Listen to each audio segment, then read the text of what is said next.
Friends, అందరికీ ఎలా ఉన్నారు? బాగున్నారా? మీరందరూ బాగుండాలి, మీలో నేను కూడా ఉండాలి అని ఆ భగవంతుని అయితే మనస్ఫూర్తిగా కోరుకుంటాను ఫ్రెండ్స్.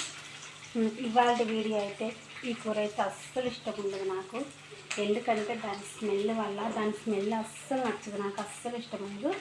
అయినా కూడా నాకు నచ్చకపోయినా, నాకు ఇష్టం లేకపోయినా ఇంట్లో వాళ్ళ కోసం ఖచ్చితంగా వండి పెడతాను, అది ఏదైనా సరే.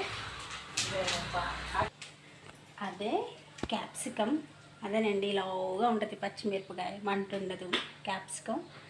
ఈ కూర అయితే చేస్తున్నాను ఇవాళ. ఇదంటే నాకు అస్సలు ఇష్టం ఉండదు.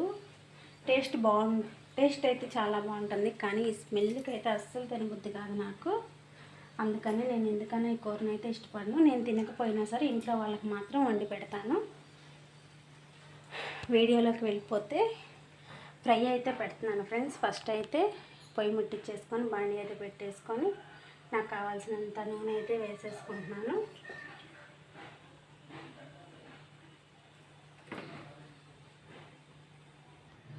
మనకి నచ్చలేదు, మనం తినము అని చెప్పి మనతో పాటు ఉన్న వాళ్ళని కూడా ఇబ్బంది పెట్టకూడదు. మనం తినకపోయినా సరే వాళ్ళకి వండి పెట్టాలి. ఆయిల్ వేడైనాక తాలింపు గింజలు అయితే వేసేసాను ఫ్రెండ్స్.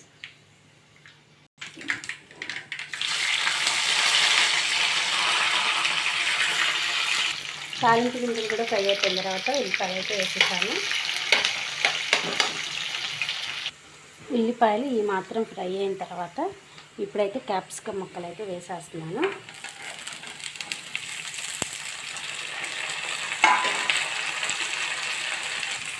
క్యాప్సికమ్ ముక్కలు వేసిన తర్వాత కాస్త పసుపు అయితే వేసేస్తున్నాను, అలాగే ఉప్పు కూడా.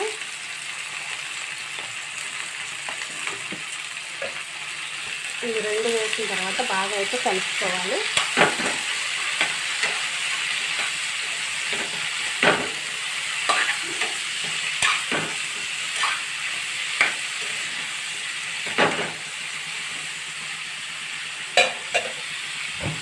ఇలా కలుపుకున్న తర్వాత మూత అయితే పెట్టేస్తున్నాను.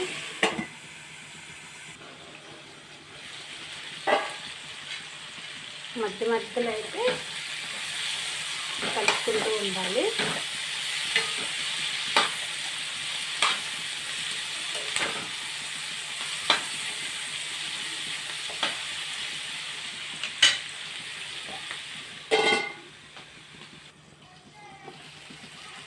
ఇది మనం తాలింపులో వేయంగానే దిల్లంచుకున్న వాటర్ అయితే వస్తాయి ఫ్రెండ్స్. ఆ వాటర్ ఇంకించుకుంటే, ఆ వాటర్ ఇంకిపోయేలోపు మనకు ముక్క కూడా ఉడికిపోతుంది బాగా. ఇది సేమ్ మన వంకాయ కూరలాగే, మన వంకాయ అయితే ఎంత త్వరగా మెత్తపడిపోతుందో ఈ క్యాప్సికమ్ కూడా అంతే త్వరగా మెత్తపడిపోతుంది. ఈ మాత్రం ఫ్రై అయితే చాలు ఫ్రెండ్స్. ఇప్పుడు దీనిలో మనం కారం అయితే వేసేద్దాం. మన రుచికి కావలసినంత కారం అయితే వేసేస్తున్నాను. ఉప్పు అయితే ఫస్ట్లోనే వేసేసాను కదా, ఉప్పు అయితే అవసరం లేదు. ఇప్పుడు ఓన్లీ కారం మాత్రమే వేస్తున్నాను.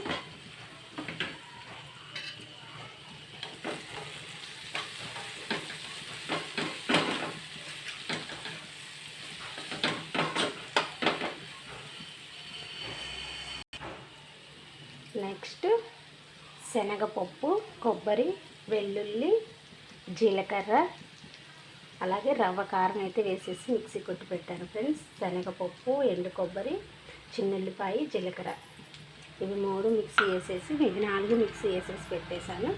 లాస్ట్లో అది కూడా కాస్తంత వేసేసాను. టేస్ట్ అయితే చాలా బాగుంటుంది ఫ్రెండ్స్ ఇది, కానీ నాకు స్మెల్కి మాత్రం తినబుద్ధి కాదు, అందుకనే దీన్ని నేను పెద్దగా ఇష్టపడను. కానీ మా వారు అయితే బాగా తింటారు. ఆయన కోసం ప్రత్యేకంగా వండుతూ ఉంటాను ఈ కూర. ఆయన ఒక్కడి కోసం ఇది వండేది కూడా నేను. చాలా బాగుంటుంది. ఈ ప్రాసెస్లో మీరు కూడా ఒక్కసారి ట్రై చేయండి, మళ్ళీ మళ్ళీ వండుకుంటూ ఉంటారు. ఓకే ఫ్రెండ్స్, మన కూర అయితే రెడీ అయిపోయింది. క్యాప్సికమ్ ఫ్రై అయిపోయింది. నెక్స్ట్ పొయ్యి కూడా కట్టేస్తున్నాను. నచ్చితే లైక్ చేయండి, షేర్ చేయండి, సబ్స్క్రైబ్ చేసుకోండి. మన ఛానల్ని అలా ఫాలో కొట్టేసేయండి. నాలాంటి చిన్న చిన్న యూట్యూబర్లను గుర్తించండి అబ్బా ప్లీజ్. నచ్చితే కూర కూడా ట్రై చేయండి ప్లీజ్.